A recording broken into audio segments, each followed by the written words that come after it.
Hello my dear students, आज हम लोग पढ़ेंगे केमिस्ट्री क्लास 10th के जो हमारे थर्ड लेसन है।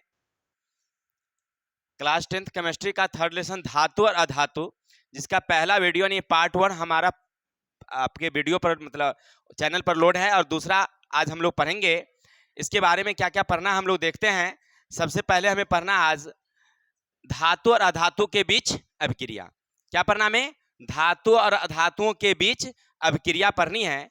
सबसे पहले समझते हैं कि धातु क्या है और अधातु क्या है, जो हमने पहले बता चुका है। धातु का मतलब होता है कि वैसे पदार्थ जो विद्युत के क्या होंगे, सुचालक होंगे। लेकिन इसका पहचानने का सबसे मेन तरीका याद रखेंगे आप लोग, क्या करना, सबसे किसी भी तत्व का इलेक्ट्रॉनिक विन्यास लिख लेना। क्या लिख लेना? और उसके अंतिम कक्षा में अगर 1 2 3 इलेक्ट्रॉन आ जाए, 1 2 3, तो क्या समझ जाना वो क्या है, धातु है। अगर क्या आ जाए 4 5 6 7 आ जाए तो क्या हो जाएंगे, अधातु। और 8 आने के बाद उसको क्या समझ लेना, अक्रिय समझ लेना। कोई दिक्कत? समझ में आई बात? तो आप समझ रहे थे धातु अधातु की बात। लेकिन हाँ, एक और हमने बताया था अपवाद में कि हाइड्रोजन और हीलियम के परमाणु संख्या 1 तो 2 हैं, इनके इलेक्ट्रॉन अंतिम कक्षा में 1 और 2 इलेक्ट्रॉन आते हैं, लेकिन वो धातु नहीं है। बाकी 1 2 3 वाले सब धातु हो जाएंगे। क्लियर? चलते हैं आगे की ओर। सामान्यतः याद रखेंगे कि कोई भी धातु और अधातु परस्पर जब अभिक्रिया करते हैं तो आयनिक यौगिक बनाते हैं। एक धातु लीजिए और एक अधातु लीजिए, अगर दोनों अभिक्रिया करते हैं तो आयनिक यौगिक बनाते हैं। आयनिक का मतलब होता है आवेश वाला यौगिक, जिस पर या तो इलेक्ट्रॉन आवेश होंगे या प्रोटॉन आवेश यानी धन आवेश होंगे, ऋण आवेश होंगे। ऐसे आयनिक यौगिक बनाएंगे। जैसे उदाहरण के तौर पर लीजिए कि मान लीजिए हमारा एक सोडियम धातु है जिसकी परमाणु संख्या होती है 11। इसका इलेक्ट्रॉनिक विन्यास अगर लिखिएगा तो 2 8 1 होगा। इसी तरह से दूसरा लेते हैं क्लोरीन, ये अधातु है, 2 8 और 7। हमने क्या कहा, अंतिम में 1 रहेगा तो धातु और 7 रहेगा तो अधातु। अब दोनों अभिक्रिया करेगा, एक धातु है और एक अधातु है, दोनों को अभिक्रिया कराइए। तो जब अभिक्रिया कराइएगा तो बनेगा Na+Cl, तो इससे बनेगा एक यौगिक NaCl। Na पर धन होगा और Cl पर क्या होगा, ऋण आवेश होगा। ये आयनिक यौगिक हो गए। इसी तरह से कोई दूसरा लीजिए, Mg परमाणु संख्या 12, इसके इलेक्ट्रॉनिक विन्यास लिखेगा तो 282। क्लियर? दूसरा हमारा ऑक्सीजन, जिसकी परमाणु संख्या 8, 2 और 6 इलेक्ट्रॉनिक विन्यास। अंतिम में 2 है तो धातु, अंतिम में 6 है तो अधातु। अर्थात एक धातु और एक अधातु अभिक्रिया कर रही है, तो अभिक्रिया करने के बाद बनेगी Mg+O, मैग्नीशियम ऑक्साइड बनेगी MgO। M पर होंगे 2+ और O पर होंगे 2-। O पर क्या होंगे, 2-। आपने क्या समझा कि अगर कोई धातु और एक अधातु अभिक्रिया करती है तो आवेश वाला या तो धन वाला या ऋण आवेश वाला आयनिक यौगिक बनाएगी। यहां तक कोई दिक्कत? अब ये 1+ 2+ क्यों लिखते हैं वो हम आगे की बातों पर चर्चा करेंगे, लेकिन फिलहाल समझिए कि जब धातु और अधातु अभिक्रिया करती है तो क्या बनाती है, एक आयनिक यौगिक बनाती है। चलते हैं दूसरा हमारा क्या कहता समझते हैं। जब अधातु अधातु अभिक्रिया करके सहसंयोजक यौगिक बनाते हैं। देखिए, कोई धातु और कोई अधातु अभिक्रिया करते हैं तो क्या बनाते हैं, सहसंयोजक यौगिक। समझते हैं सहसंयोजक क्या है।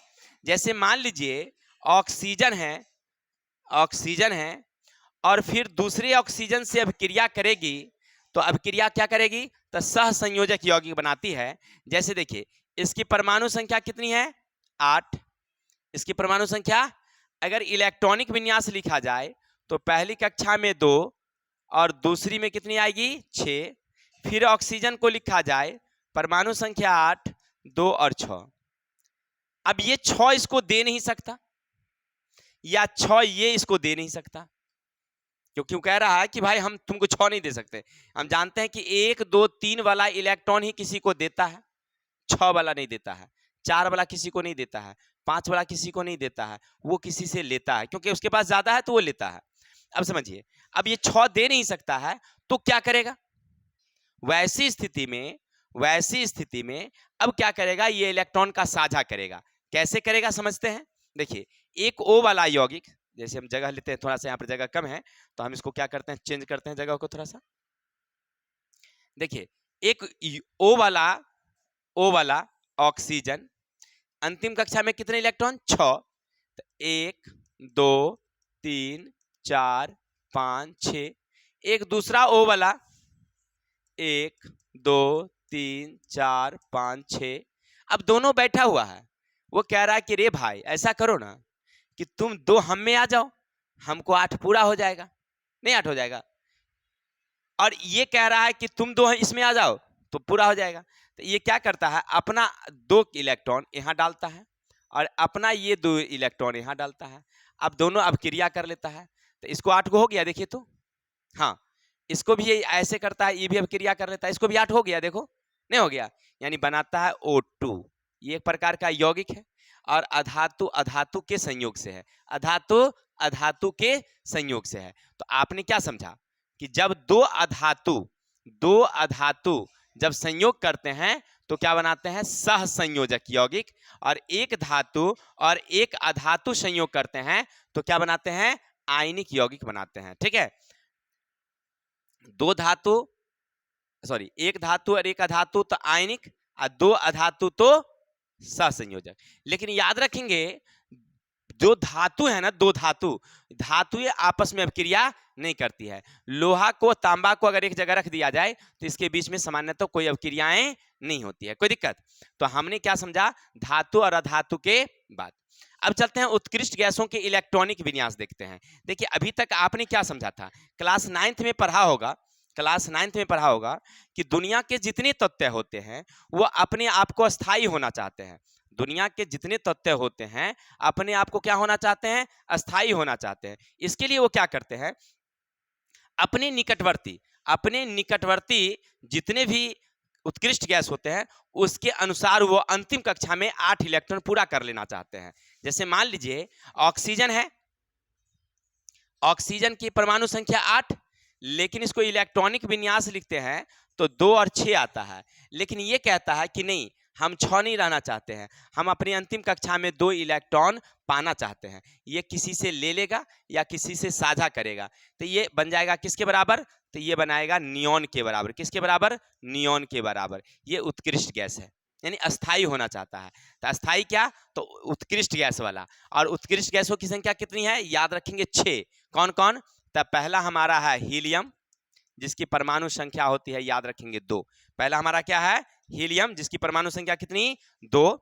दूसरा हमारा है नियॉन। दूसरा हमारा क्या है? नियॉन, जिनकी परमाणु संख्या कितनी है? 10। तीसरा हमारा है आर्गन, जिसकी परमाणु संख्या कितनी होती है? 18। इसी तरह से हमारा क्रिप्टन, जिसकी परमाणु संख्या कितनी होती है? 36।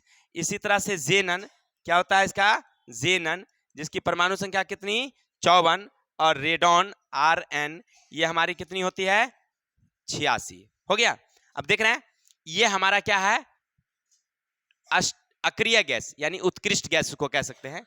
और इसका इलेक्ट्रॉनिक विन्यास लिखिएगा तो ये पहली कक्षा में 2 ही इलेक्ट्रॉन रहता है, और 2 रहेगा तक इसका पूरा हो जाएगा। जैसे आपने पढ़ा होगा क्लास 9th में कि हमारे बोर-ब्यूरी योजना के अनुसार कि किसी भी कक्षा में कितने इलेक्ट्रॉन लिखे जाएंगे, तो उन्होंने कहा था KLMN कक्षा का नाम था, जिनमें पहली कक्षा में था 2 इलेक्ट्रॉन, दूसरी में 8, तीसरी में ज़्यादा से ज़्यादा 18। और कैसे रखते हैं इसके लिए सूत्र था 2n², जहाँ 2n जो है वह कक्षा था, n क्या था? कक्षा था। क्लास 9th में आपने पढ़ा होगा। चलते हैं, तो हम इलेक्ट्रॉनिक विन्यास लिखेंगे तो पहली में 2 और दूसरी में कितनी? 8। तीसरी में, पहली में 2, दूसरी में 8, तीसरी में भी कितना? 8। ज्यादा ज्यादा 8 है तो 8 बचा।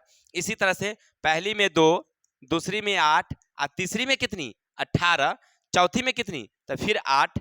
ऐसे करके इलेक्ट्रॉनिक विन्यास लिखे जाते हैं। अब गौर करिएगा, जितने भी इलेक्ट्रॉनिक विन्यास होंगे सबके अंतिम में कितना इलेक्ट्रॉन आएगा? उत्कृष्ट गैस में 8 इलेक्ट्रॉन आएंगे। 8 जब अंतिम में आ गया तो समझ जाइएगा क्या है? वो उत्कृष्ट गैस है। कोई दिक्कत? अब उत्कृष्ट समझ गए। तो जितने भी इसके निकटतम तत्व होंगे यानी 10 से लेकर के 18 के बीच में, वो सब चाहेगा कि या तो हम 10 वाला रूप ले लें या 18 वाला ले लें। अब आर्गन और क्रिप्टन के बीच में जितने होंगे वो चाहेगा कि या तो हम आर्गन वाला रूप ले लें या क्रिप्टन वाला ले लें, या क्रिप्टन और जेनन के बीच में जो होंगे वो चाहेगा या तो हम क्रिप्टन वाला ले लें या जेनन वाला ले लें। यानी कहने का अर्थ है कोई भी तत्व ये अपने आप को चाहता है कि हम अंतिम कक्षा के जो इलेक्ट्रॉन हैं वो 8 हमरा हो जाना चाहिए, यानी हम उत्कृष्ट गैस वाला हो जाएं ताकि हमें कहीं जाने की जरूरत ना हो, अभिक्रिया हमारी पूरी हो जाएगी। कोई दिक्कत? तो हम पढ़ रहे थे, कौन पढ़ रहे थे? उत्कृष्ट गैसों के।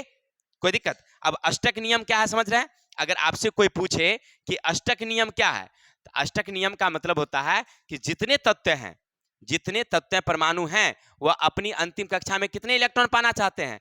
8 इलेक्ट्रॉन। जितने तत्व हैं अपने अंतिम कक्षा में कितने इलेक्ट्रॉन पाना चाहते हैं? 8 इलेक्ट्रॉन पाना चाहते हैं। ठीक है, इसको कहते हैं हम लोग अष्टक नियम। यहां तक कोई दिक्कत? चलिए आगे चलते हैं। इलेक्ट्रॉन बिंदु संरचना क्या है समझिएगा थोड़ा सा ध्यान से। इलेक्ट्रॉन बिंदु संरचना, अगर आपसे कोई पूछे कि ये भैया इलेक्ट्रॉन बिंदु संरचना क्या है, थोड़ा सा समझाइए, तो क्या बताएंगे? देखिए इलेक्ट्रॉन बिंदु संरचना आपकी परीक्षा में पूछेगा, वहां लिखा रहेगा ऐसे, इस तरह से। कैसे रहेगा? जैसे हम कलर चेंज कर लेते हैं, रहेगा CO2 का इलेक्ट्रॉन बिंदु संरचना दिखाइए। ऐसे पूछेगा H2O का इलेक्ट्रॉन बिंदु संरचना दिखाइए। CH4 मेथेन का इलेक्ट्रॉन बिंदु संरचना दिखाइए। वहां से उठेंगे तो सोनम, वो क्या नाम है, वो उठो तो वहां से दोनों बाहर निकलो जल्दी से, तुरंत। नहीं, वो पीछे लड़की है, सो निकालिए जल्दी। पीछे वाली लड़कियां जो है सो उठ के यहां आओ। अनुराग, थोड़ी देर बाद डंडा का व्यवस्था कर लेना तुम लोग। देखो कैसे पढ़ाई होता है, बताते हैं सबको। भेजा में नहीं अड़ता है बात, सो पढ़ाई होता है। यहाँ बैठो जगह खाली। चलिए हम लोग पढ़ रहे थे CO2 का, क्या पढ़ रहे थे? CO2 का इलेक्ट्रॉन बिंदु संरचना कैसे बनती है समझिए।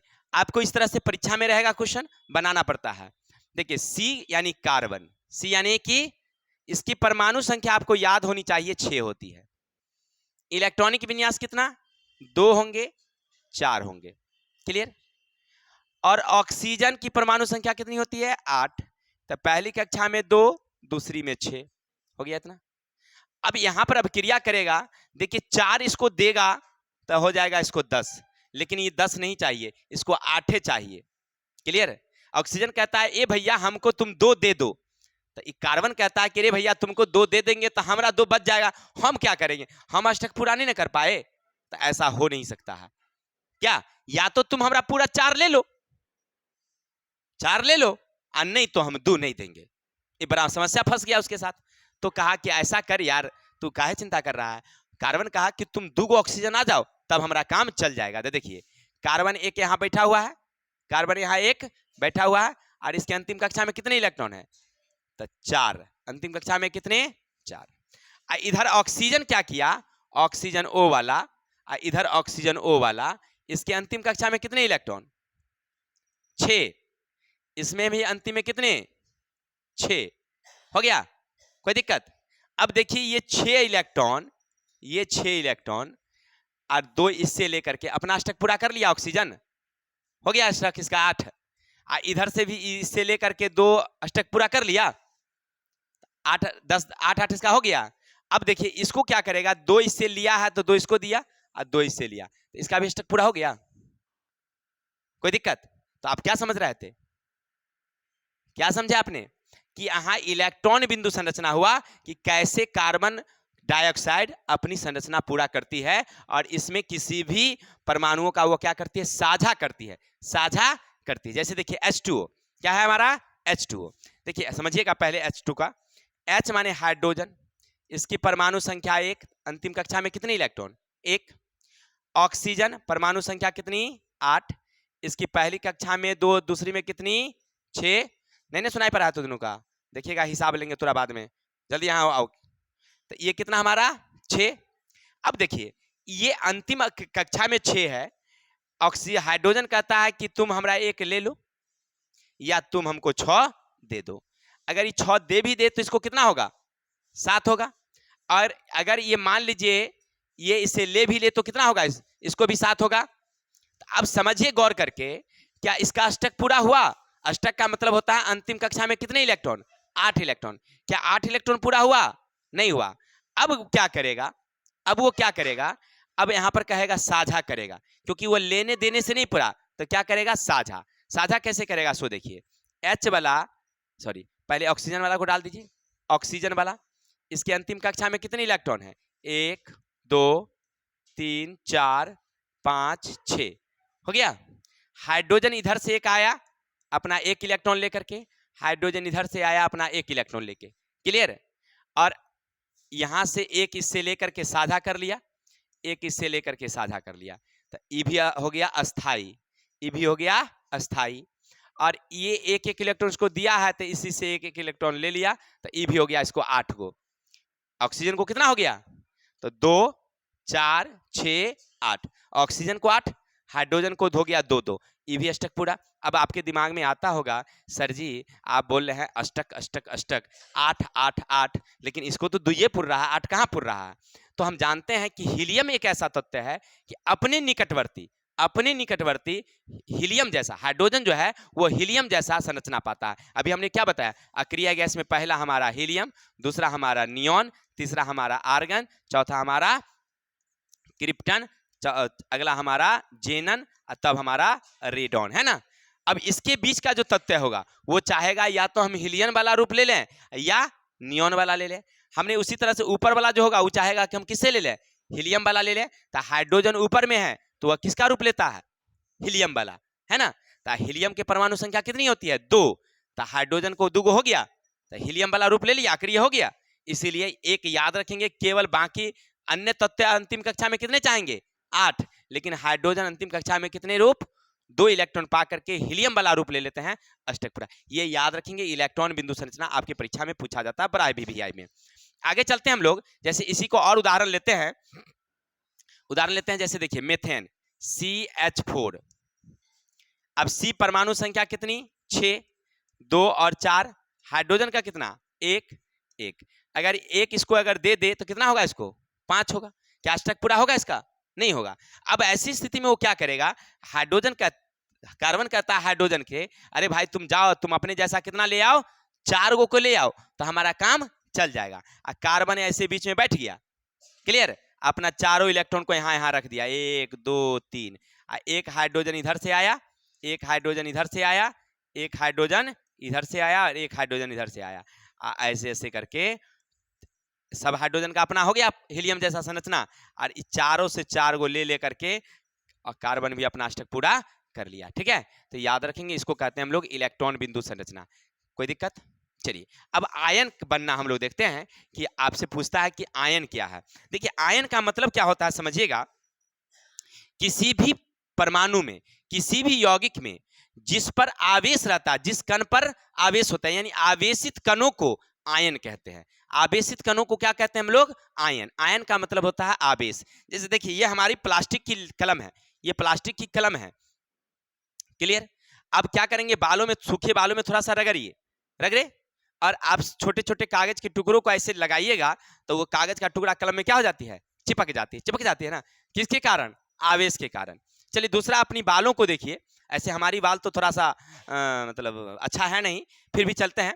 बाल को अगर बार बार कंघी देने से, बालों में बार बार कंघी लगाने से क्या होता है कि बाल फाहा फाहा हो जाता है, नहीं हो जाता। आखिर ऐसा क्यों, वो एक दूसरे से फैलता है क्यों, क्योंकि आप जब कंघी डालते हैं ना तो उसमें क्या होता है, घर्षण होती है और आवेश उत्पन्न होती है। क्या उत्पन्न होती है, आवेश, और समान आवेश में प्रतिकर्षण होने लगता है, जिसके कारण ये फाहा फाहा हो जाती है, नहीं हो जाती है। यानी कहने का अर्थ है कि आवेश उत्पन्न होती है, किसके कारण, यानी आवेशित कण के कारण। आयन क्या है समझ गए ना, वही आवेशित कण है, उसी को क्या कहते हैं हम लोग, आयन। कोई दिक्कत? तो आयन का मतलब समझ गए कि आप आवेश, आयन का मतलब क्या समझ गए, आवेश। अगर आपसे कोई पूछे कि बताइए भैया आयन किसे कहते हैं, तो क्या बताएंगे आप, आवेशित, ठीक है। चलिए तो आयन समझ गए।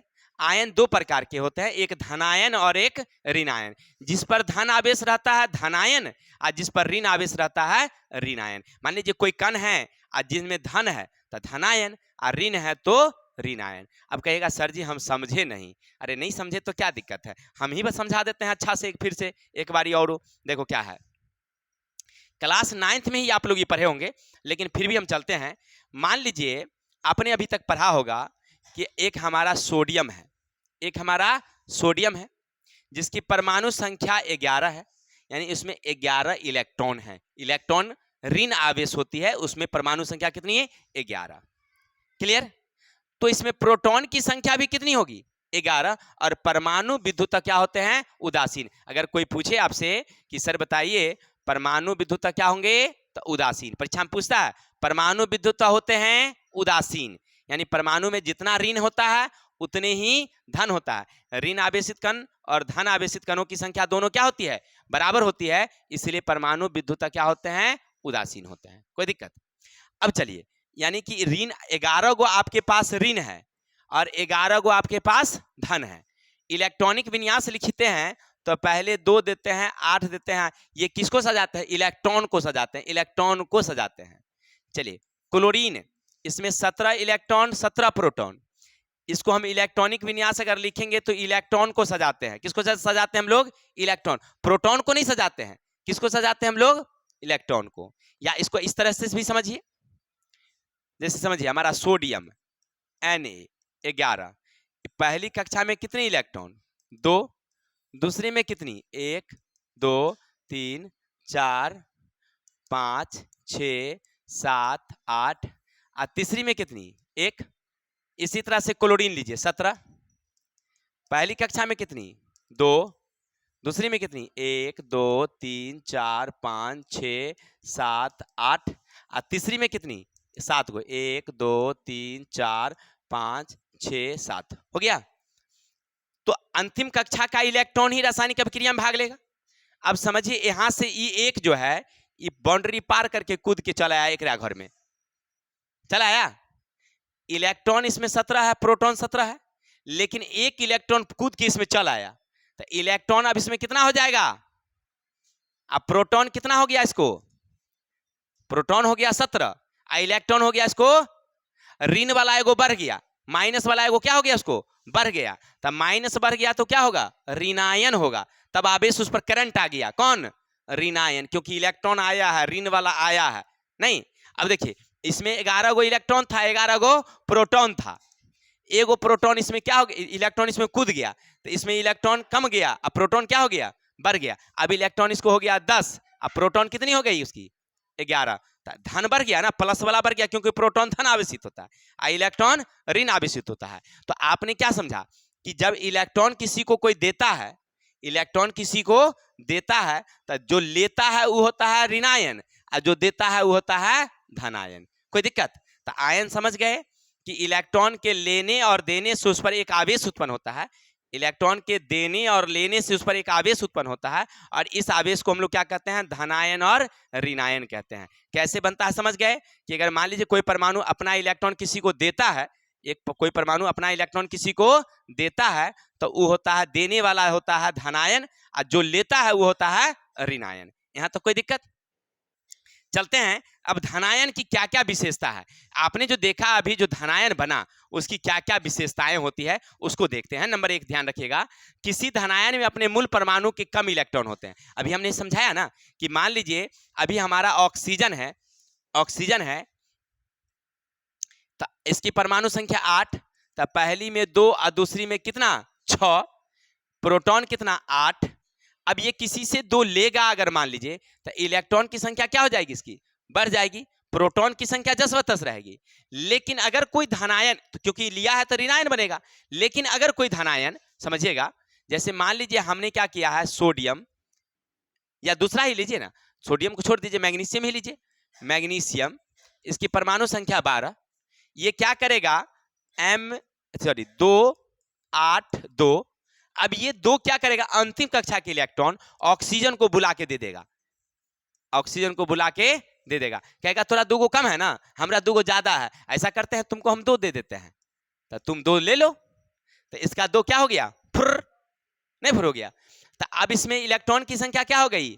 10। इलेक्ट्रॉन की संख्या कितनी हो गई? 10। अब प्रोटॉन की संख्या कितनी हो गई इसकी? 12।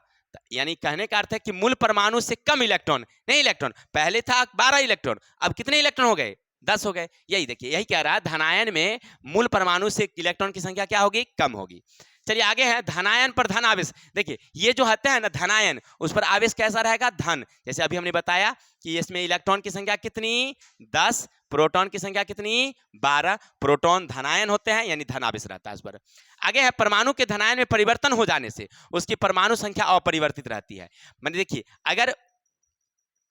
अगर मान लीजिए इलेक्ट्रॉन उसको दे दिया है, तो ऐसा नहीं कि उसकी परमाणु संख्या कम जाएगी। परमाणु संख्या किसे कहते हैं? प्रोटॉन की संख्या, या इलेक्ट्रॉन की संख्या भी कह सकते हैं, उसको क्या कहते हैं हम लोग? परमाणु संख्या कहते हैं। लेकिन अगर इलेक्ट्रॉन वो देता है, तो ऐसा नहीं कि उसकी परमाणु संख्या कमेगा, प्रोटॉन के बराबर रहेगा। जैसे मान लीजिए, सपोज दैट, एक उदाहरण देते हैं हम, जैसे मान लीजिए हमारा नाइट्रोजन है या सोडियम में लीजिए, परमाणु संख्या 11, परमाणु संख्या 11, यानी प्रोटॉन 11, इलेक्ट्रॉन 11, तो तीनों बराबर, यानी परमाणु संख्या बराबर प्रोटॉन की संख्या बराबर इलेक्ट्रॉन की संख्या।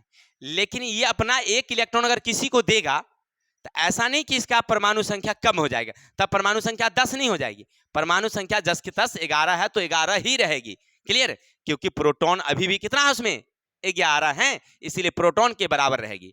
अब आगे चलते हैं, धनायन का इलेक्ट्रॉनिक विन्यास अपने निकटवर्ती उत्कृष्ट गैस के समान हो जाती है। अभी आपने क्या समझा कि सोडियम 11 है, Na11, इलेक्ट्रॉनिक विन्यास 281। अगर ये अपना एक इलेक्ट्रॉन किसी को अगर दे दे तो अब कितना हो गया? इसको 10 हुआ।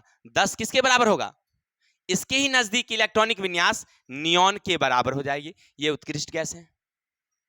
क्लोरीन Cl17 अगर ये किसी से लेता है तो भी अपने निकटवर्ती आर्गन के बराबर हो जाएगी, परमाणु संख्या 18 के बराबर। पहले इसकी 17 थी, एक इससे लिया था ना, तो 18 हुआ, तो 18 हुआ तो इसके बराबर होगी अपने निकटवर्ती। यानी कोई भी ऋणायन हो या धनायन हो, वह अपने निकटवर्ती उत्कृष्ट गैस के बराबर होती है। हम अभी समझाए ना कि 2 हीलियम और नियॉन के बराबर हो जाएगी, या वो चाहेगी हीलियम और आर्गन के बीच हम हो जाए, या वो हीलियम और जेनॉन के बीच हो जाए। माने वो चाहता है कि हम अपने निकटवर्ती उत्कृष्ट गैस के बराबर हो जाए, और धनायन अपने निकटवर्ती उत्कृष्ट गैस के बराबर होती है। आगे हमारा नियम है, धनायन का आकार मूल परमाणु के आकार से छोटा होता है। अब ये क्या हो गया भाई? ये छोट कैसे हो गया? अभी तक तो बड़ा था, तो छोटा कैसे हुआ? हाँ, छोटा होगा, काहे नहीं होगा? आप किसी को एगो दे दिए हैं तो कमेगा नहीं। मान लीजिए हमारा दोनों पॉकेट में पैसा है, एक पॉकेट वाला किसी को दे देंगे तो एगो पॉकेट खाली नहीं हो जाएगा जी? नहीं हो जाएगा क्या? 2 कटोरा हमारे पास सब्जी है, 1 कटोरा हम दे दिए इसको काजल को, तो 1 कटोरा सब्जी कम हो गया हमारा? नहीं कम हो गया। कहिएगा सर जी नहीं समझे, फिर से समझाइए। देखिए समझिएगा, मान लीजिए हमारा एल्यूमिनियम है। क्या है हमारी? एल्यूमिनियम। परमाणु संख्या कितनी? 13, इलेक्ट्रॉन 13, प्रोटॉन 13। चलिए हम जानते हैं कि इलेक्ट्रॉन उसके कक्षा में निर्भर करती है। तो पहली कक्षा में कितने इलेक्ट्रॉन? 2। और दूसरी कक्षा में कितने इलेक्ट्रॉन? 8। 1 2 3 4 5 6 7 8। और तीसरी कक्षा में कितने इलेक्ट्रॉन? 1 2 3 4 5, जा सॉरी, तरह के दिमाग है क्या हमारा? 3 ही ना होंगे? कितने होंगे इसमें? 3। 1 2 3। इसमें कितने घर हुए अभी? कई गो घर है? देखिए 1 2 3 घर हैं। अब ये एल्यूमिनियम क्या कहता है कि हमको अष्टक पूरा करना है। इलेक्ट्रॉनिक विन्यास हुआ 2 8 3 हुआ ना, और ये कह रहा है कि हमको अष्टक पूरा करनी है, तो ये 3 अपना किसी को क्या करेगा? दे देगा? नहीं दे देगा। मान लीजिए हमको ही दे दिया बेचारे, तो इसका अंतिम घर क्या हो गया? खत्म। अभी इतना बड़ा आकार था, अब आकार क्या हो गया इसका? छोटा नहीं हो गया? छोटा होगा कि नहीं होगा? चलिए एक और देख लेते हैं। जैसे मान लीजिए कोई भी आप लीजिए कैल्शियम, इसकी परमाणु संख्या होती है 20। इलेक्ट्रॉनिक विन्यास अगर देखिएगा तो 2 8 8 और 2 होती है। हो गया। इसका कई गो घर है? 1 2 3 4 गो घर है। चलिए 4 गो घर बनाइए इसका। पहली घर में कितना इलेक्ट्रॉन देगा? 2 गो देगा। फिर घर बनाएगा, कई गो देगा? 8 गो इलेक्ट्रॉन देगा। 4 5 6 7 8। फिर घर बनाएगा, कई गो देगा? 8 गो। 3 4 5 6 7 8। अब फिर घर बनाएगा तो कितना देगा? 2 गो। अब इसका इलेक्ट्रॉनिक विन्यास आपने क्या देखा था? 2 8 8 2। वो चाहेगा हम या तो किसी से 6 लें या 2। 6 को कोई 1 को देगा? नहीं देगा। 6 वाला कह रहा है अरे हम बड़का है, हम काहे तुमको देंगे। 2 तुम है हाँ नहीं, 2 तुम है तो तुम हमारे पास आ जाओ। तो ये 2 अपना किसी को दे देगा, ये 2 अपना किसी को दे देगा। जैसे किसी को देगा ये नहीं, तो इसका अंतिम हाँ हम क्या कर लिए, घर खत्म कर दिए। अब कितना बचेगा, 2 8 8, पहला में 2, दूसरी में 8, तीसरी में 8, बराबर है। अब जब बराबर हो गया भाई, तो इसके आकार पहले से आकार से क्या हो गया, छोटा नहीं हो गया। वही कह रहा है कि कोई भी धनायन बनाता है तो उसके मूल परमाणु के आकार से क्या होता है, छोटा होता है। Any problem? चलते हैं। तो हम लोग पढ़ रहे थे धनायन की कुछ विशेषताएं। ठीक इसी तरह से ऋणायन की भी कुछ ना कुछ विशेषताएं होती है। और ऋणायन की क्या क्या विशेषताएं होती है इसको देखते हैं। देखिए ऋणायन का मतलब होता है, ऋणायन अपने मूल परमाणु के इलेक्ट्रॉन, है ना, देखिए ऋणायन अपने मूल परमाणु से अधिक इलेक्ट्रॉन होता है। यानी ऋणायन वो लेता है तो ज्यादा तो होबे करेगा रे, हाँ ले लिया है, बोल रहा है कि ज्यादा होता है तो ज्यादा होगा तो होगा। चलिए देखिए क्लोरीन, क्लोरीन 17, क्लोरीन। और ये क्या करता है, पहली कक्षा में 2, दूसरी में 8, तीसरी में 7। ये 7 किसी को देगा नहीं, वो क्या करेगा, एक किसी से लेगा। तो एक ले लिया है तो इसकी अंतिम कक्षा में कितने इलेक्ट्रॉन, 8 हो गया, अष्टक पूरा हो गया, ये ऋणायन बन गया। इलेक्ट्रॉन की संख्या पहले से बढ़ गई कि नहीं बढ़ गई, पहले इसको कितना इलेक्ट्रॉन था, अब कितना इलेक्ट्रॉन हुआ, 18। इलेक्ट्रॉन की संख्या क्या हो गई, ऑटोमेटिक बढ़ गई। चलो दूसरा ले तो मेरे भाई, एन लो, नाइट्रोजन। इसकी परमाणु संख्या कितनी होती है भाई, 7। पहली कक्षा में कितना, 2, और तीसरी में कितनी, ये 5 किसी को देगा नहीं देगा, वो कहेगा 3 तुम चलाओ। 5 किसी को ये देगा नहीं, बड़ा खतरा है। इसलिए क्योंकि पावर इसके पास ज्यादा है, वो कहेगा 3 वाला तुम आ जाओ। तो 3 ही किसी से ले लिया। अब इसके पास पहले कितना इलेक्ट्रॉन था मात्र, अब कितना हो गया इसको इलेक्ट्रॉन, 10 हो गए। अब क्या हो गए, 10। यानी कि इस इलेक्ट्रॉन की संख्या पहले से क्या हो जाती है, धनायन में इलेक्ट्रॉन कम जाते हैं, ऋणायन में इलेक्ट्रॉन। Any problem? आगे चलते हैं। ऋणायन पर ऋण आवेश रहता है, अभी अभी तुरंत पढ़े हैं। ऋणायन इलेक्ट्रॉन लेगा तो कौन आवेश होगा, ऋणायन होगा, उस पर ऋण आवेश होंगे। आगे चलते हैं। मूल परमाणु के ऋणायन परिवर्तित होते हैं और परमाणु संख्या अपरिवर्तित, यानी इलेक्ट्रॉन के बढ़ने और घटने से परमाणु संख्या में कोई परिवर्तन नहीं होती है। इलेक्ट्रॉन के बढ़ने और घटने से उसकी परमाणु संख्या में, अब कहिएगा सर जी ऐसा क्यों, तो हमने बताया कि परमाणु संख्या इलेक्ट्रॉन बढ़ गया है लेकिन प्रोटॉन की संख्या अभी भी कितनी है, वही है जो पहले था। जैसे देखिए अभी आपने देखा नाइट्रोजन N, इसके 7 इलेक्ट्रॉन तो 7 प्रोटॉन, क्लियर। इलेक्ट्रॉन ही कहीं से ले आया 3 टपा के, लेकिन प्रोटोनमा तो 7 रह गई। प्रोटोनमा बढ़ी जी ना बढ़ी, तो परमाणु संख्या 7 रहे तो 7 अभी है। इलेक्ट्रॉन बढ़ गया तो बढ़ गया क्या जी। मान लीजिए ये क्या नाम है, अस्मिता के पिताजी को 2 बेटे हैं और 2 गो औरों कनु से ले आए तो 4 गो बेटा हो गया। तो इसका मतलब क्या, उनका बारिश बढ़ गया। अरे 2 मौसी वाला 2 गो है, चाहे मामू वाला 2 गो ले आए हैं, तो 2-4 दिन आ रहा फिर चल जाएगा, नहीं चल जाएगा। यानी कहने का अर्थ है कि उसमें कोई परिवर्तन नहीं होते, किसमें, उसके परमाणु संख्या में इलेक्ट्रॉन बढ़ने या घटने से परमाणु संख्या में कोई परिवर्तन नहीं होती है। ऋणायन उसके निकटवर्ती उसकी गैस के बराबर होती है। अभी अभी बताए कि ऋणायन भी अपने उत्कृष्ट गैस के क्या होती है, बराबर। जैसे देखिए नाइट्रोजन की परमाणु संख्या 7, 3 किसी से लिया तो बन गया ऋणायन। अभी किसके बराबर है, तो अपने निकटवर्ती नियॉन के बराबर है। आपने देखा क्लोरीन 17, क्लोरीन 17, एक किसी से लिया 2 8 7, तो एक किसी से लिया तो ये कितना हो गया, अब 8 2 8 8 18, किसके बराबर, आर्गन के बराबर। यानी कोई भी ऋणायन हो या धनायन हो अपने निकटवर्ती उत्कृष्ट गैस के बराबर होती है। अब चलते हैं, ऋणायन का गुण अपने मूल परमाणु के गुण से बिल्कुल भिन्न होते हैं। ऋणायन का गुण जो है ना, अब मूल परमाणु के गुण से क्या होंगे, भिन्न होंगे। अब कहेगा सर जी ये नहीं समझे, चलिए समझ लीजिए, समझने हैं तो समझ ही लेते हैं, इसमें क्या दिक्कत है। चलिए देखिए एक परमाणु लीजिए, क्लोरीन 17, 17 इलेक्ट्रॉन 17 प्रोटॉन, और एक धनायन लीजिए 17 इलेक्ट्रॉन 18, एक लिया है इलेक्ट्रॉन तो 18 हो गया, आई प्रोटॉन कितना है उसको 17। देखिए ये जो है ना, ये होगा स्वतंत्र, ये किसी से अभिक्रिया करेगा लेकिन ये अब क्रिया अब नहीं करेगा, क्योंकि ईएस के अंतिम कक्षा में कितना इलेक्ट्रॉन आ गया, 8 आ गया। अब जाइएगा ना इसके पास तो कहेगा हे बउआ हमें न लुबो, हमरा 8 को पूरा हो गया। लेकिन ई कहेगा अब बैठो, कुर्सी यार देगा बैठाएगा ही। यानी कहने का अर्थ है ई अभी भी क्या है, क्रियाशील है, ये क्या है, अक्रिय हो गया, माने अब ये काम नहीं करेगा। तो दोनों के गुण में अंतर नहीं हुआ हो। मानिए आप कहीं किसी के यहाँ जाइएगा कुर्सी उर्सी दे बैठने के लिए, आई घमंडी आदमी है, कहेगा कुर्सी यार नहीं बैठाएंगे, तो हमरा कौन जरूरत थोड़ा से न रे। तो अंतर समझ रहा है ना, कि परमाणु जो होते हैं वो सक्रिय होते हैं और आयन जो होते हैं वो निष्क्रिय होते हैं। कोई दिक्कत, यानी गुणमा दोनों में क्या होता है, बदल जाता है, एनी प्रॉब्लम। तो आप पढ़ रहे थे धनायन और ऋणायन की बात। अब चलते हैं परमाणु और आयन में अंतर। अगर आपसे कोई पूछे, और याद रखेंगे भी आया है, परमाणु और आयन में अंतर वो पूछता है आपकी परीक्षा में, तब पूछेगा परमाणु और आयन में क्या अंतर है, तो क्या बताओगे? परमाणु और आयन में अंतर पूछ दे तो क्या बताओगे? कुछ नहीं, आराम से लिखना, परमाणु और आयन में निम्न अंतर है। परमाणु और आयन में निम्न अंतर है। नंबर 1 परमाणु, यहां आयन कर देना, परमाणु स्वतंत्र होते हैं जबकि आयन स्वतंत्र नहीं होते हैं।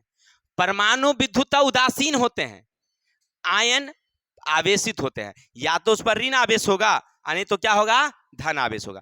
परमाणु पर क्या होगा, ऋण आवेश या परमाणु उदासीन होगा, आयन में क्या होगा, ऋण आवेश या धन आवेश होगा। समझ रहे हैं ना?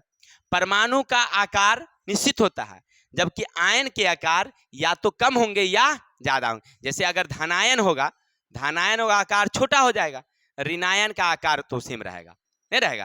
तो आपने क्या समझा कि आयन और परमाणु में अंतर होता है। क्लियर? परमाणु का आकार निश्चित होता है लेकिन आयन के आकार परमाणु से या तो बड़ा होगा या छोटा होगा, नहीं होगा, यानी उसमें इलेक्ट्रॉन की संख्या में अंतर होती है। चलिए, तो आप परमाणु स्वतंत्र, आयन स्वतंत्र नहीं होते हैं। परमाणु उदासीन होते हैं, आयन आवेशित होते हैं। परमाणु में इलेक्ट्रॉन प्रोटॉन की संख्या बराबर होती है, आयन में इलेक्ट्रॉन और प्रोटॉन की संख्या में अंतर होता है। ठीक है? परमाणु का आकार निश्चित होता है, आयन का आकार परमाणु की अपेक्षा क्या होती है, छोटी होती है। क्लियर? अब इसमें 2 प्रकार के होते हैं, एक ऋणायन और एक धनायन, तो उसके हिसाब से अंतर देना होता है कभी कभी। ठीक है, चलते हैं आगे की तरफ। हमें पढ़ना क्या है, विद्युत धनात्मक और विद्युत ऋणात्मक तत्व क्या है। सीधी सी बात, विद्युत धनात्मक तत्व अगर कोई पूछे, इसका मतलब जिस पर विद्युत धन आवेश होगा तो धनात्मक तत्व है, और ऋण आवेश होगा तो ऋणात्मक तत्व है। अगर मान लीजिए कोई तत्व अपना इलेक्ट्रॉन किसी को देता है तो उस पर धन आवेश होगा तो धनात्मक तत्व कहलाएंगे। अगर कोई इलेक्ट्रॉन लेता है तो उस पर ऋण आवेश होंगे तो ऋणात्मक तत्व कहलाएंगे। मान लीजिए आप इलेक्ट्रॉन लेते हैं तो ऋणात्मक, हम देते हैं तो धनात्मक। कोई दिक्कत? चलिए, हमें पढ़ना मूल रूप से क्या है वो पढ़ते हैं। जो हमें पढ़ना है रासायनिक बंधन। देखिए, आपसे कोई पूछे कि ये भैया बताइए रासायनिक बंधन किसे कहते हैं, क्या पूछेगा आपसे, रासायनिक बंधन किसे कहते हैं, तो क्या बताओगे? रासायनिक बंधन का मतलब क्या होता है? बंधन का मतलब होता है बांधना। देखिए, दुनिया के जितने पदार्थ हैं वो एक कणों के बने होते हैं, उस कण का नाम है परमाणु। और इन परमाणुओं के बीच एक बंधन होता है। ठीक है, इसको कहते हैं स्थिर विद्युत आकर्षण बल। क्या बोलते हैं हम लोग? स्थिर विद्युत आकर्षण बल, जिसके कारण परमाणु से बंधी होती है, मिली होती है। लेकिन आप ध्यान रखेंगे, ये बंधन यानी यहाँ पर 2 या 2 से अधिक पदार्थ जब आपस में अभिक्रिया करते हैं, 2 या 2 से अधिक पदार्थ जब आपस में अभिक्रिया करते हैं तो वहां पर अभिक्रिया के बीच एक बंधन बनता है, उसको कहते हैं हम लोग रासायनिक बंधन। 2 पदार्थ अभिक्रिया करेगा और दोनों के बीच में एक बंधन बनेगा तो उसको क्या बोलेंगे हम लोग? रासायनिक बंधन। जैसे मान लीजिए आप हाइड्रोजन है और ऑक्सीजन है, ये दोनों अलग अलग परमाणु है, पदार्थ है, दोनों के बीच में अभिक्रिया होगा तो दोनों के बीच में एक बंधन काम करेगा जो दोनों को बांध के रखता है, मुक्त होने नहीं देता है। इसी के बीच के बंधन को कहते हैं हम लोग रासायनिक बंधन। क्लियर है? और ये रासायनिक बंधन कितने प्रकार के होते हैं? तो 2 प्रकार के होते हैं, वैद्युत संयोजक, सहसंयोजक। क्लियर? कोई पूछे रासायनिक बंधन कितने प्रकार के, तो 2 प्रकार के। कौन कौन? तो वैद्युत संयोजक और सहसंयोजक। अब वैद्युत संयोजक क्या है उसको देखते हैं, फिर सहसंयोजक देखेंगे। देखिए, वैद्युत संयोजक का मतलब होता है जो आवेश कण के बने होते हैं, यानी वैद्युत संयोजक के क्या कण? तो आवेश वाले कण के, मतलब इसका मतलब हम नहीं समझे, ऐसे समझिए कि जब कोई परमाणु अपनी अंतिम कक्षा के इलेक्ट्रॉन को किसी को देता है या किसी से लेता है और तब बंधन बनता है, तो उसको कहते हैं हम लोग वैद्युत संयोजक बंधन। सही से बैठो, वैद्युत संयोजक समझ गए कि जब कोई परमाणु अपनी अंतिम कक्षा के इलेक्ट्रॉन किसी को दे देता है या किसी से ले लेता है तो उसको बंधन बनता है, उसको कहते हैं हम लोग वैद्युत संयोजक बंधन। जैसे उदाहरण के तौर पर लीजिए कि हमारे पास एक परमाणु है सोडियम और इसकी परमाणु संख्या 11, तो पहली 2 8 1, क्लोरीन है 17 और 2 8 7, है ना।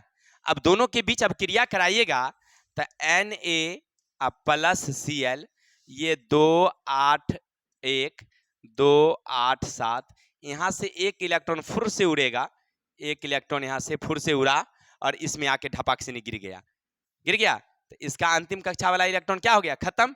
इसमें अंतिम कक्षा में इलेक्ट्रॉन क्या हो गया, अब देखिए इसको भी अष्टक पूरा हो गया, इसको भी अष्टक पूरा हो गया। तो यहाँ जो बंधन बना इलेक्ट्रॉन के स्थानांतरण से बना है, इसमें से एक इलेक्ट्रॉन फुर से उड़ के उसमें गया और बन गया बंधन, तब बनाया Na प्लस और Cl माइनस। ये कौन है, वैद्युत संयोजक या आयनिक बंधन। इलेक्ट्रॉन के स्थानांतरण से, किससे बना है, इलेक्ट्रॉन के स्थानांतरण से। दूसरा लीजिए मैग्नीशियम, परमाणु संख्या 12 2 8 2, ऑक्सीजन परमाणु संख्या 8 2 6। अब यहाँ मैग्नीशियम 2 8 2 है प्लस ऑक्सीजन 2 और 6 है। अब यहाँ क्या करता है, इसमें से 2 इलेक्ट्रॉन फुर्र से उड़ता है, 2 इलेक्ट्रॉन फुर्र और यहाँ जाकर के ढपाक से गिर जाता है, गिर गया तो इसके अंतिम कक्षा इलेक्ट्रॉन खत्म, यहाँ भी 8, यहाँ 2 8, यहाँ भी 2 8 हो गया, तो इसका भी अष्टक पूरा, इसका भी अष्टक पूरा। अब यहाँ यौगिक बनेगा तो बनेगा Mg plus plus Cl minus minus, sorry O minus minus हो गया, क्योंकि O यहाँ लिया है और Mg उसको दिया है, तो 2 इलेक्ट्रॉन का लेना देना हुआ है, तो 2 2। तो आपने क्या समझा कि इलेक्ट्रॉन के स्थानांतरण से, यानी इलेक्ट्रॉन ई पार से कूद के ऊपर चल गया, नहीं कर गया, तो ऐसे बंधन को कहते हैं हम लोग आयनिक बंधन या वैद्युत संयोजक बंधन। अगर आपसे कोई पूछे कि वैद्युत संयोजक बंधन किसे कहते हैं, तो बताएंगे जब एक परमाणु का इलेक्ट्रॉन दूसरे परमाणु के इलेक्ट्रॉन को देता है या लेता है, इसके बीच में बंधन बनता है, तो उसको कहते हैं हम लोग। क्लियर, कोई दिक्कत?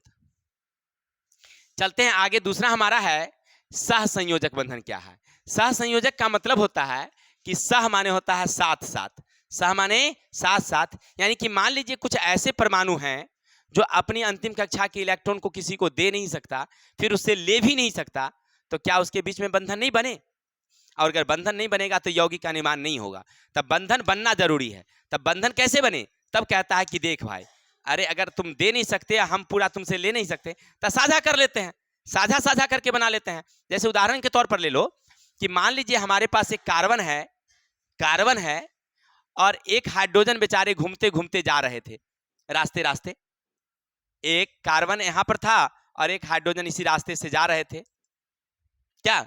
और कार्बन की परमाणु संख्या 6, तो 2 और 4, हाइड्रोजन की परमाणु संख्या 1, तो 1, क्या? अब ये कार्बन इसको कह रहा है कि हाइड्रोजन भाई एगो इधर आ जाओ ना हमरे तरफ, लेकिन कहता है कि एक तुमको दे देंगे तो तोरा अष्टक पूरा होगा, तो नहीं पूरा होगा, तो कैसे काम चली? तो कार्बन देखिए बड़ा तेजवा है, वो कहता है रे हाइड्रोजन तू जाओ ना, तो अपन 4 गोतिया के बुला के ले आओ ना। कितना गोतिया? 4 गोतिया। तो 4 गोतिया आ जाएगा तो हमारा काम चल जाएगा, तोरो भी काम हो जाएगा। तो कहा कैसे? तो देखो ऐसे यहाँ रहेंगे हम, हमारा 4 गो इलेक्ट्रॉन चारों तरफ से खड़ा हो जाएगा, और तुम अपना चारों हाइड्रोजन अपना अपना एक एक इलेक्ट्रॉन इस साइड से खड़ा कर देना। कर दिया सारा। अब देखो यहाँ बंधन बना लेंगे एक एक का, नहीं, तो इसको कहते हैं हम लोग सह संयोजक, यानी साझा से। ये क्या हो गया? साझा। ये कह रहा है हाइड्रोजन कह रहा है कि हम तुमको एगो इलेक्ट्रॉन दिया है तो तुम भी हमको एगो दो। ये भी कह रहा है कि एगो दिया है तो एगो भी दो, इसको भी कह रहा है कि एगो दिया है तो एगो दो। अब कार्बन कह रहा है रे चारों हाइड्रोजन तोरा सबको हम अष्टक पूरा कर ना दिए एगो एगो दे के, तो तू भी एगो एगो दे के हमको पूरा कर दो, तो हमारा भी पूरा हो जाएगा, नहीं हो जाएगा? तो ये कौन बंधन हुआ? सह संयोजक बंधन। और बताएं, देखिए दूसरा, एक नाइट्रोजन है N, परमाणु संख्या कितनी? 7, पहली कक्षा में कितनी इलेक्ट्रॉन? 2, दूसरी में कितनी 5। अब ये बेचारा अकेले बैठा हुआ मुंह देख रहा है टुकुर टुकुर टुकुर टुकुर, कोई मिल नहीं रहा है इसको, क्योंकि अस्थाई चाहता है और इसको मिल नहीं रहा है। 3 कोई इसको दे, 3 कोई इसको दे, तो अब क्या करेगा, ये अपने गोतिये को बुला लेता है, गोतिया भाई है नया बने हैं क्या, हम हूँ 6 7, तो 2 और 5, ये कहता है 5 हमारे ले ला तू, तो कहता है 5 दे देबा तो हमरा तो उबे डूब हो जाई, हमरा चाहिए अंतिम में 8 हो जाए तो कितना 10 नहीं हो जाएगा, तो हम तोरा 5 लेके की करब न करब काम, तो कैसे होते बताबा हो। तो उसने कहा कि देख ऐसा करे ही, हम एगो यहाँ पर एन खड़ा हो जा छिया आ तू एक एन यहाँ पर खड़ा हो जा, हो गया। अब चला हमरे अंतिम कक्षा में कितना इलेक्ट्रॉन 5, तो 1 2 3 4 5, ये कह रहा हमरे में भी कितना, हमरे में भी 5, तो 1 2 3 4 5 हो गया। और कहता है कि चलिए हम 3 गो तोड़ा दे देते हैं, तो हमारा भी अष्टक पूरा हो गया। और ये कहता है कि तुमको 3 दिए हैं तो तू भी 3 हमको दे दो, 3 हमको दे दो, तो हमारा भी अष्टक पूरा हो जाएगा। हाँ हो गया, यानी इसका भी 8 उसका भी 8, यानी 3 इलेक्ट्रॉन का क्या कर लिया, साझा कर लिया, 3 इलेक्ट्रॉन का क्या कर लिया, साझा कर लिया। ये कौन सा अभिक्रिया, सहसंयोजक, यानी साझा से बनेगा तो सहसंयोजक, और लेने और देने से बनेगा तो आयनिक यौगिक। कोई दिक्कत।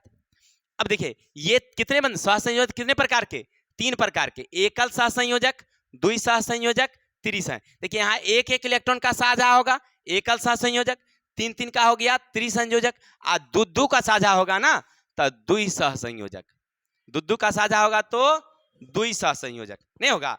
जैसे कहिएगा कैसे सर, तो सर देखिए कैसे, जैसे एक उदाहरण लीजिए, एक कार्बन लीजिए, कार्बन, कार्बन देखे हैं कि नहीं देखे हैं, नहीं देखे हैं, सुने तो नाम होंगे। इसकी परमाणु संख्या कितनी 6, तब पहली कक्षा में 2 और दूसरी में 4, क्लियर।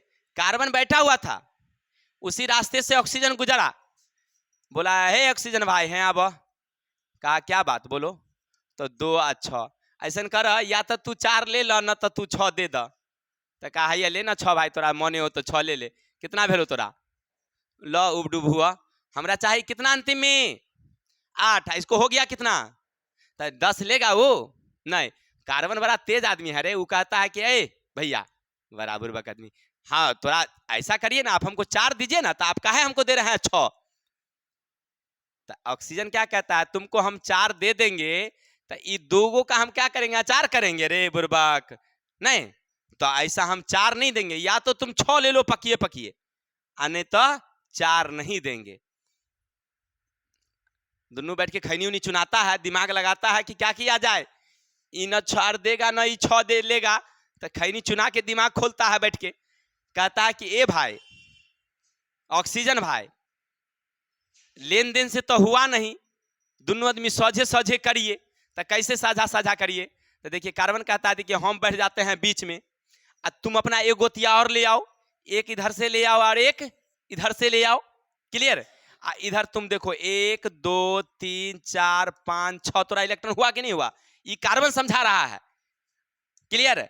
इधर कहता है तोरा भी देखो 1 2 3 4 5 6 तोरा हो गया। अब देखो हमरा देखो रे, ध्यान दो रे, ये कार्बन कहता है देखो हमरे पास कई गो है 4 गो, तो 1 2 3 4 है ना, और कहता है कि देखिए हम तुमको 2 दे देते हैं। अब तुम देखो कितना इलेक्ट्रॉन हुआ है 2 4 6 और 2 हम दिए, कितना हुआ, तो राष्ट्रक पूरा हो गया ऑक्सीजन रे। तो ये ऑक्सीजन कहता है हाँ सरकार हमारा पूरा हो गया। अच्छा तोरो हम पूरा देते हैं, रुको, ये कह रहा है कौन, इधर से, तुम देखो ऑक्सीजन पूरा हो गया तुमको 2 4 6 8, हाँ हाँ हमरो पूरा हो गया। क्या समझा बात, कि तुमको 2 दिए हैं तो तुम भी 2 हमको दो, क्योंकि साझा तो तभी होगी, साझा तो तभी होगी। तो कहता है आइए लीजिए ना पुराइए। अब देखिए कार्बन को घर के अंदर क्या हो गया इलेक्ट्रॉन, तो 2 4 6 8 हो गया, अष्टक पूरा हो गया, यानी कहता है कि देखिए हमारा साझा हो गया। ये क्या है, इलेक्ट्रॉन के साझे के फलस्वरूप सहसंयोजक। कितने इलेक्ट्रॉन का साझा, द्वि, तो द्वि बंधन। जब एक इलेक्ट्रॉन का साझा होगा एकल सा, 2 का होगा द्वि, और 3 का होगा तो, समझ में आ रही बात। तो आशा करते हैं समझ होंगे। रासायनिक बंधन यानी जब कोई यौगिक बनता है, जब कोई यौगिक बनता है तो अपने अंतिम कक्षा के जो इलेक्ट्रॉन होते हैं जब किसी को देते हैं या लेते हैं, तो तो आयनिक यौगिक बनाते हैं, और साझा करते हैं तो सहसंयोजक। नहीं, आशा करते हैं समझ गए होंगे। तो आज के लिए इतना ही रहेगा हमारा चैप्टर। कल हम लोग पढ़ेंगे सहसंयोजक और आयनिक यौगिक के क्या क्या गुण होते हैं, फिर इसमें क्या क्या आगे की बात देखेंगे। तो तब तक के लिए जय हिंद, जय भारत। हम नेक्स्ट वीडियो में मिलते हैं।